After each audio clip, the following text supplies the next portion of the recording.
Hi everyone, Professor King here.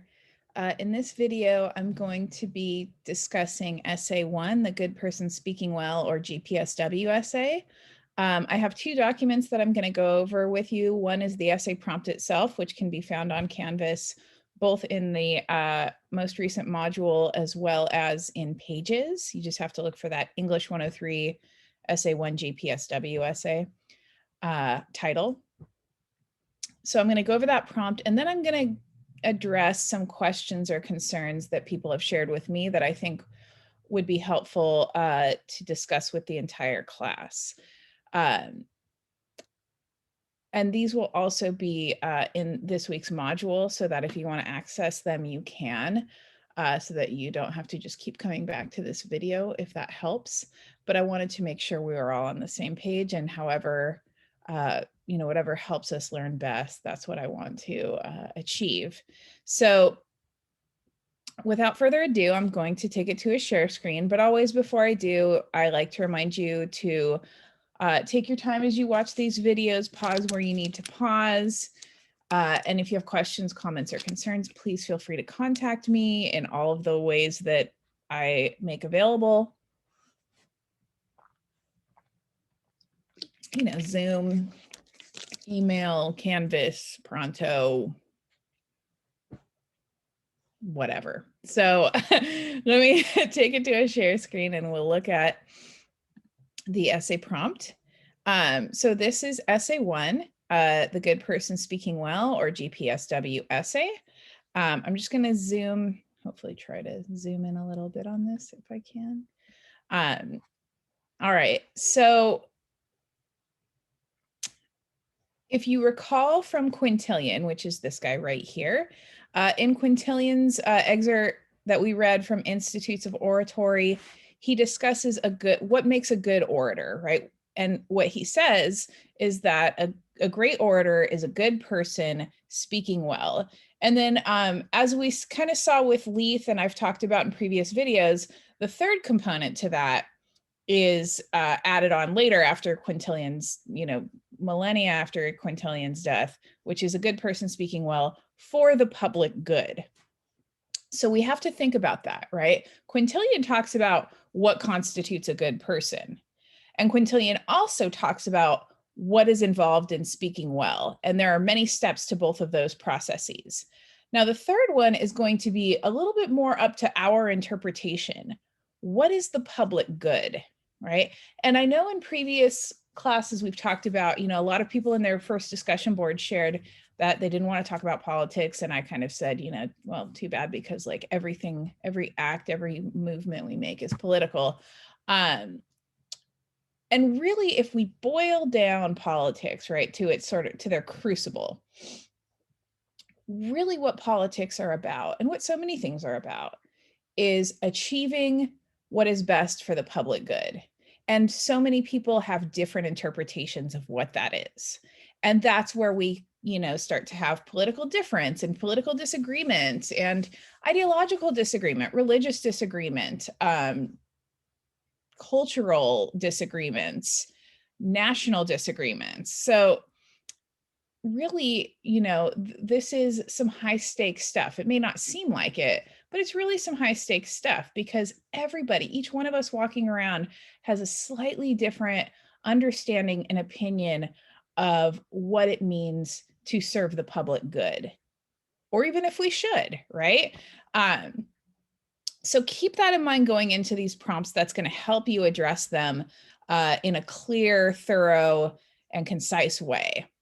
So the first prompt right here asks, who alive is a great orator? A good person speaking and writing well for the public good, as Quintillion describes. Because again, in those last page or two of Quintillion, he mentions, right, that we're shifting from public speaking, which is the sort of modus operandi of his day, because again, most people weren't literate, and so you had to speak to these crowds, not only because it was more efficient, but also, for sort of practical purposes.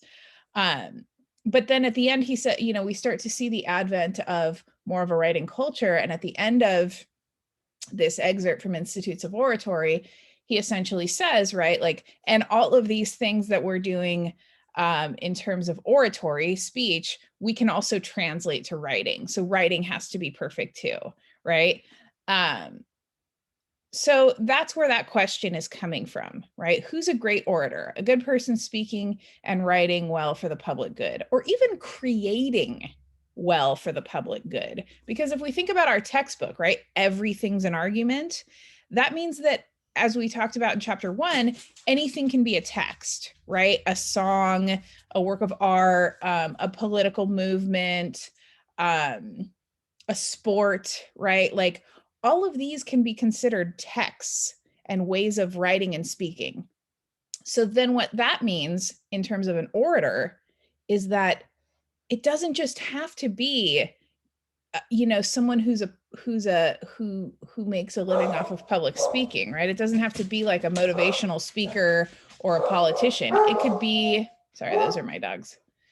It could be an athlete, it could be a musician, it could be a pop culture figure, an Instagram celebrity, right? It can be any number of things.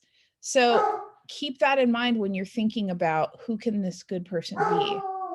So choose someone who fits the criteria that Quintilian mentions, but who also avoids falling short in the other ways he describes in Institutes of Oratory. So it's not just about the good stuff, it's about avoiding the bad stuff. And Quintilian talks about that too, when he talks about, the orator building the case and doing the right thing, et cetera, et cetera. So think about this person that you come up with. Think about their accomplishments, their failings, their overall message, the public's reception of that message, how the public receives that message, your audience's level of skepticism, et cetera, et cetera. And that last one, your audience's level of skepticism. Remember, it's really easy to preach to the choir, right? It's really easy to get people who already agree with us to continue to agree with us. The challenge in speaking well is to persuade people who either don't care, don't agree, or are on the fence. And that's your job, right? So keep that in mind. You also want to show that you're doing the work in the course. So make sure you're providing at least 2 quotes from Quintilian to show your engagement with that text. I know it's a really challenging text. You're not expected to be an expert, but grapple, right? Grapple with Quintilian so that you can show that, this kernel here and this kernel here that you got from him, you can apply to your own understanding of what makes a good person speaking well for the public good. And also, right, we have to make sure that we are considering rhetoric and the elements of rhetoric that we've been discussing. So you want to bring in a discussion of how that orator excels in terms of their appeals to ethos, pathos, and logos in their public speaking, in their writing, in their songs, in their actions and behavior, in their, past history, whatever. So in terms of the page length, which I'll get to in a second, sometimes people say like, well, does it have to hit the requirement? And my answer is of course, because there is no way you can do all of the things that I'm asking you in this prompt. Coleslaw, stop. That's my dog. There's no way you can do all of those things in fewer than 3 to 4 pages. It's just not possible. It's incomplete if you try, if you do. Okay. So keep all of that in mind. All right. So that's prompt 1. If you're going to go with that one, only go with that one. Don't do 2 prompts. Just pick one to go with. Okay. And then the second prompt you can choose, but again, only go with this one. In her conclusion to always be optimizing, Gia Tolentino writes, what would you want? What desires, what forms of insubordination would you be able to access if you had succeeded in becoming an ideal person, gratified and beloved, proof of the efficiency of a system and that magnifies and diminishes you every day? So if, as she points out, our culture is an exhausting system and we feel constantly compelled to maximize our efficiency to our individual detriment, how might we then rebel against such a system and speak right and or act well for the public good. In other words, how could we overcome our own learned helplessness within this system and speak, write, or act in defense of what you believe to be the best for our society? So make sure to provide at least 2 quotes in total from any of the 3 readings, Quintilian, Tolentino, and or Peterson. So let's unpack that one, because that's a lot, okay? And always be optimizing, as you've mentioned in your discussion boards, right? G.A. Tolentino sees that there is an issue or a problem that needs to be addressed in terms of our culture's obsession with sort of personal optimization, right? And there's a sort of implicit questioning of, whom does that serve? Does it serve the individual trying to optimize herself, or does it serve some other entity or purpose or institution? Okay, so Tolentino is really wrestling with this idea of, what's the point of all this optimization if ultimately we're still having all these problems, right? And if you're noticing that, if you read Tolentino and you're looking, at the world today and you're kind of thinking, well, yeah, like this constant push to be optimal and perfect and do, that's not really helpful, then how do we essentially rebel against that and create the public good? Because if the way our culture is set up now is not serving the public good, how do we revolutionize that? How do we change that? Okay, how do we get out of the exhausting system that's expecting us to be these sort of maximally efficient individuals, but to our own downfall or detriment? How do we get out of that? And so I want you to start there and think about what we do, right? And bring in not just what we've read in the class, right? 2 quotes from any of the 3 readings, but then you do the outside research based on the topics you're looking for. So it's kind of, question 1 kind of says like, well, what's already good in our culture, right? Like, who's good the way that culture is set up? And question 2 really asks, like, how do we change culture at the individual level? So that's really the difference between these 2 prompts. And then at the bottom, I want to remind you, this essay is not a personal narrative essay. This isn't a creative writing course. This isn't a narrative writing course, a memoir course. This is college writing. This is critical thinking. This is essay construction. And what that means is, in that particular genre argument, we want to stay away from telling our personal narratives. We want to stay away from the personal I or me or my. We really want to focus on the topic, the issue. That doesn't mean that we're taking ourselves out of this essay, though. Again, you're sharing your opinion. You're just sharing it in the third person, saying, they, he, she, it, whatever. So you are still going to be there, and you are going to be in this essay in droves. You're just not going to say I. You're not going to talk about your personal experience, because that's not what this essay is asking for. But you are using your critically thinking brain to look at the world and say, here's what is good, or here's what needs to be good, right? And that's really powerful. And it's actually also kind of helpful.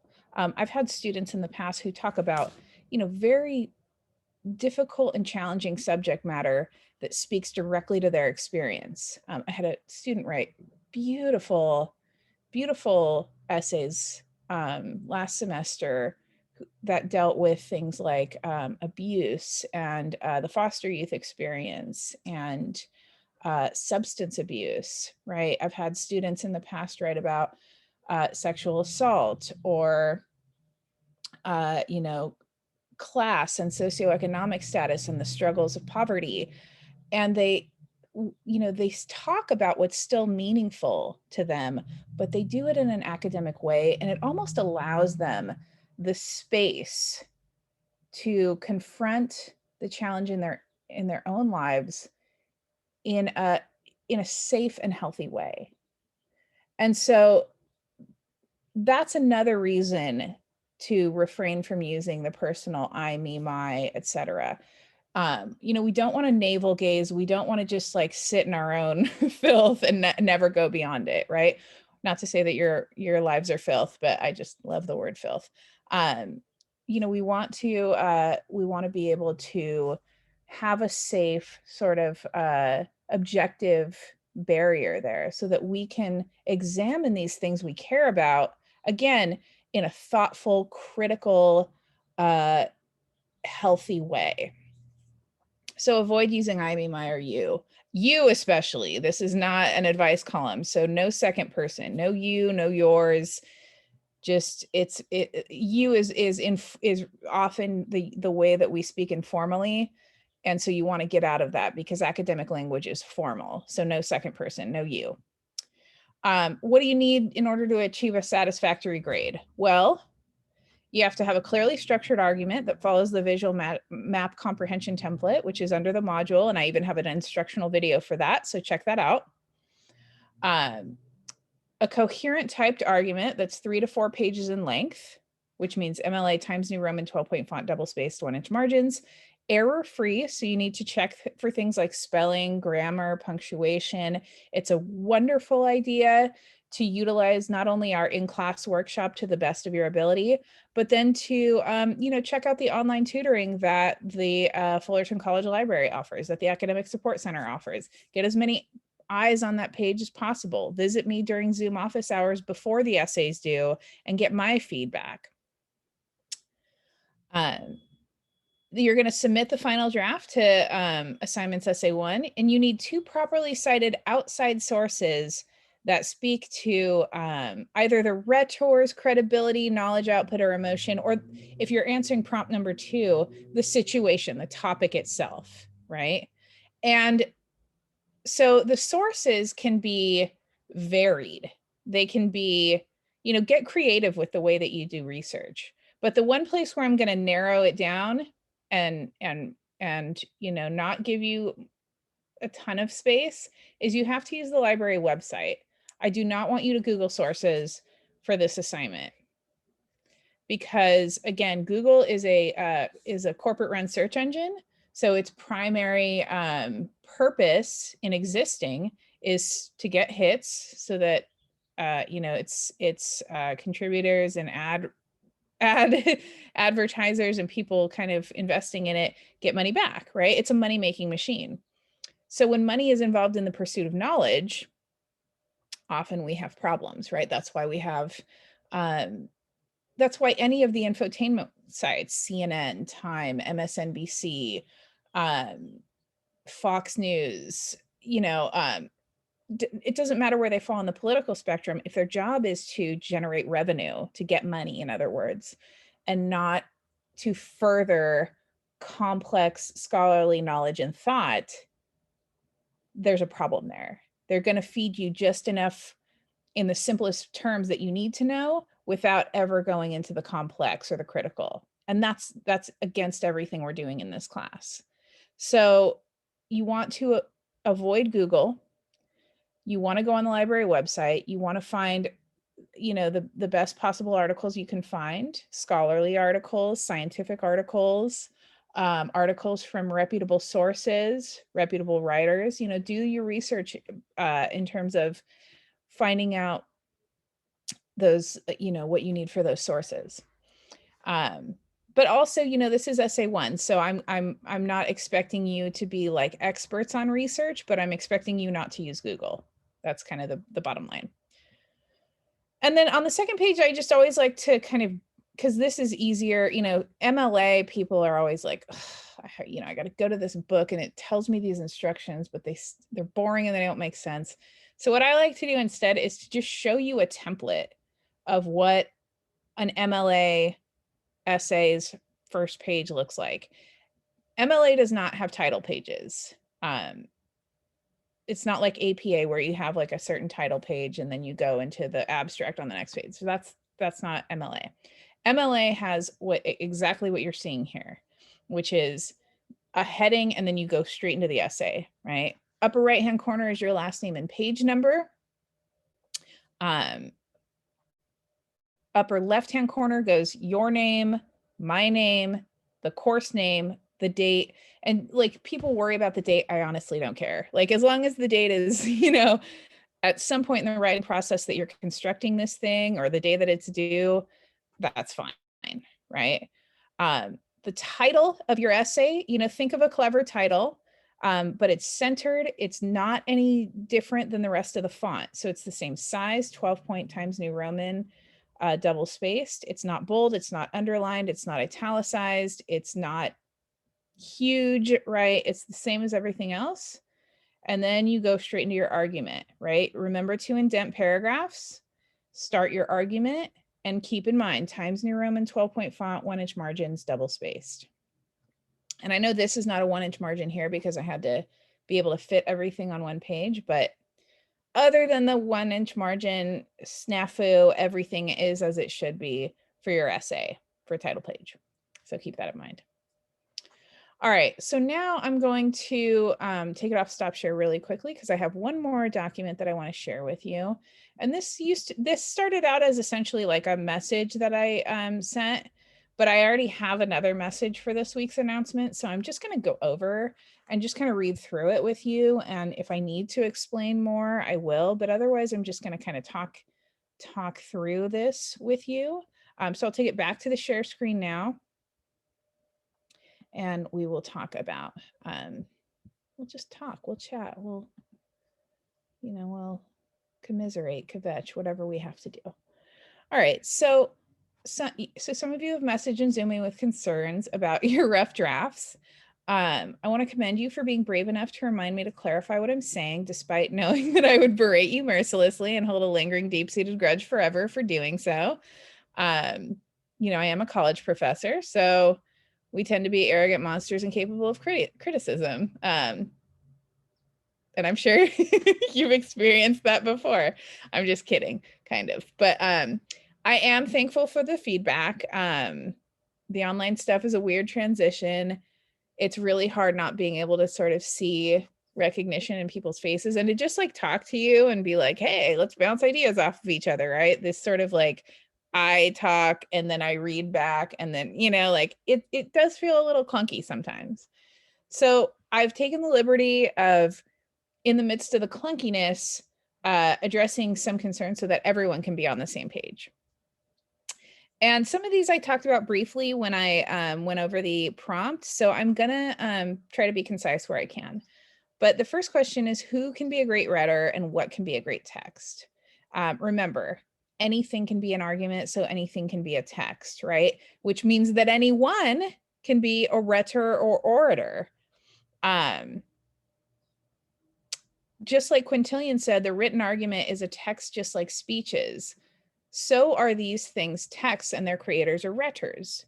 This also means that the pool of people you can choose from as GPSWs just blew wide open, right? The only thing I would say they can't be is like my mom, right? My Aunt Judy who lives on my cul-de-sac or whatever, right? You want to, again, you have to consider your audience and you have to consider, who I might know, who I might be able to look up if I don't know, and who I can't. Like I can't look up your Aunt Judy to really see if she's a great rhetor, but if you wanted to talk about like, Greta Thunberg or something, I'd be able to, I know about her and I'd be able to look more up. Somebody last semester wrote about Candace Owens and I had no clue who that was. And so I looked her up and I was like, oh, okay, this is who this person's talking about. As long as, it's a public figure who's living that I can look up, it's fine. All right, the next thing I want to talk about is silencing your inner critic and just writing, okay? And I know I share this story all the time, but when Ernest Hemingway wrote A Clean, Well-Lighted Place, he wrote it 22 times before it went to publication, and then he still hated it afterward.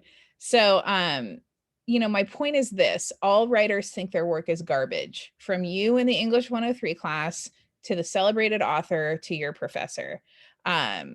But we have to let it go because it's just right. Think of like Just think of like all the text messages you send, all the Instagram posts you post, all the Facebook posts, like you are constantly documenting your thoughts onto the page, right? The internet page.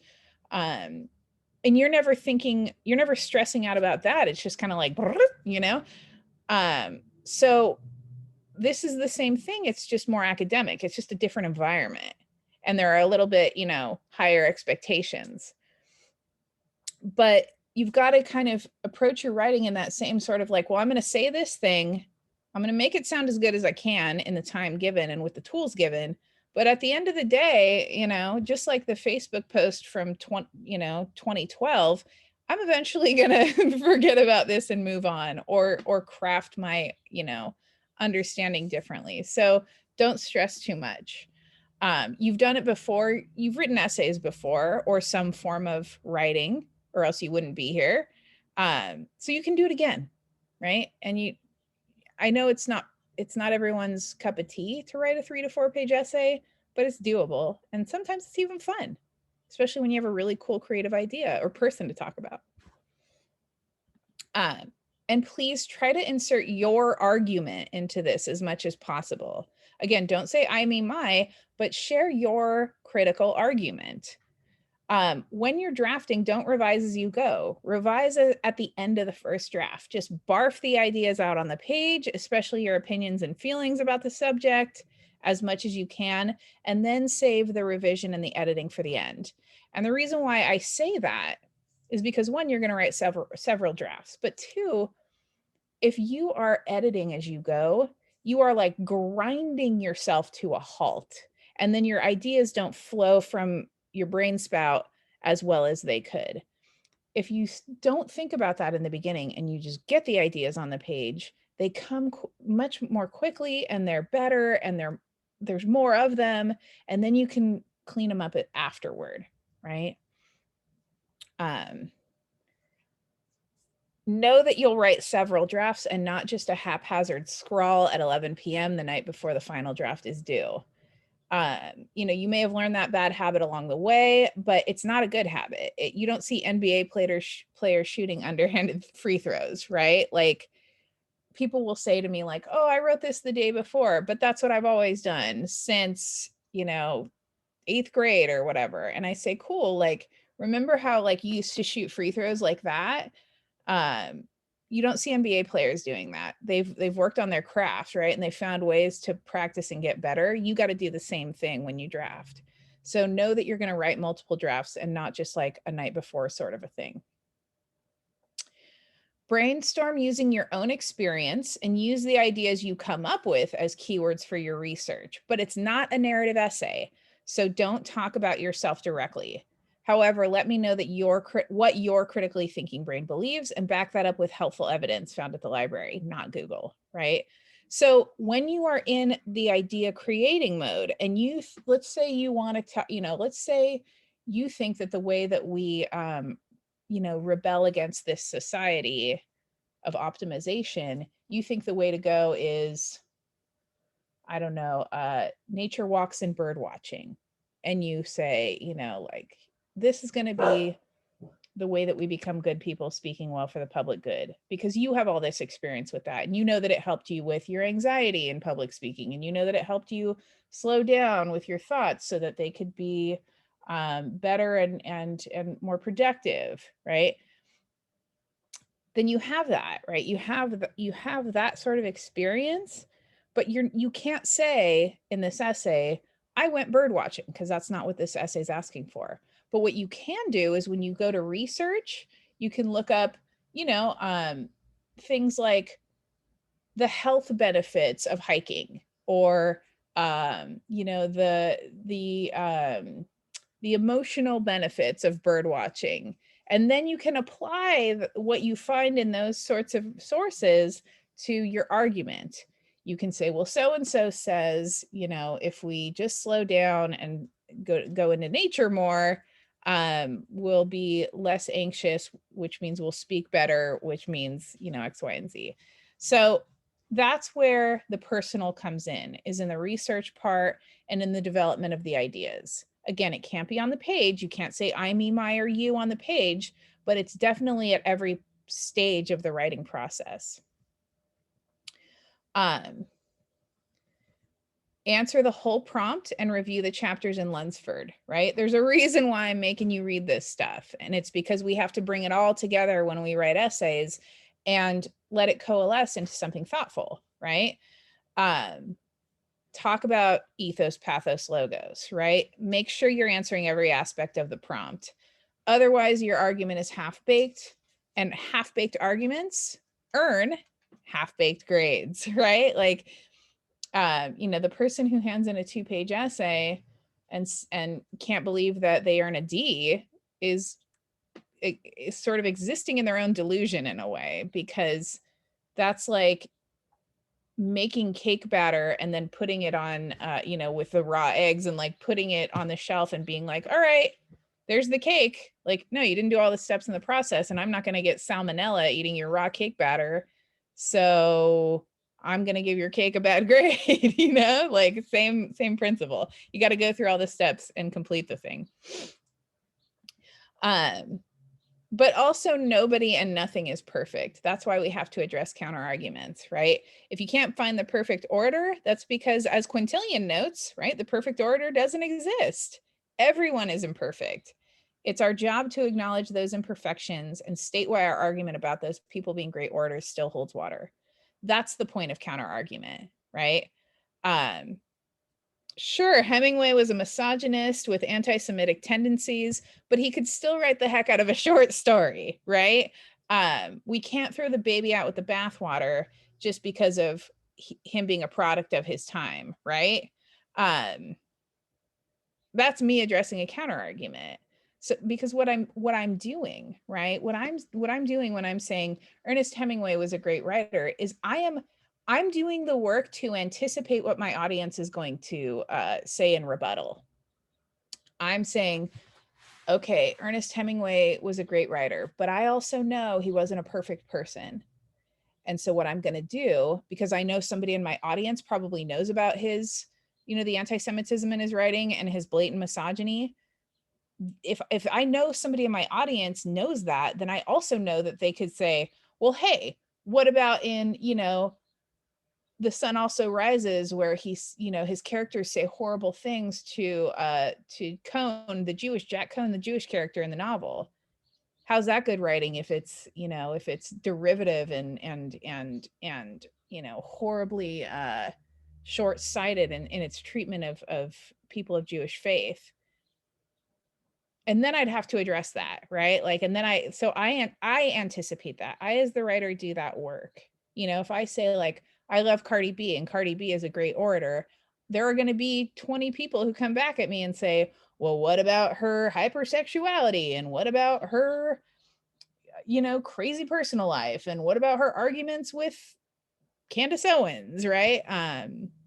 So then me in my essay, when I address counter arguments, I say, yeah, she's done all that, right? But she's also, you know, revolutionized, you know, the way that we look at female rappers. And she's also, you know, been politically active and supported Bernie Sanders and helped his campaign and helped, you know, all these other people. And so that's why we're talking counter arguments. It's saying, okay, I know this person or this thing isn't perfect. I'm not going to be a rah cheerleader, you know, because that's the cheerleader's job, is to pretend like the team is perfect when they're not. That's not our job as redders, right? Our job is to say, yeah, it's not perfect, but here's why you should still believe my argument. I hope it all helps. Always hit me up if you have questions, comments, or concerns. And I'll take it off a stop share now, but I just want to say good luck, and I'm here for whatever you need. I hope you have a great rest of your day and week, and I will be seeing you all soon in cyberspace. Okay.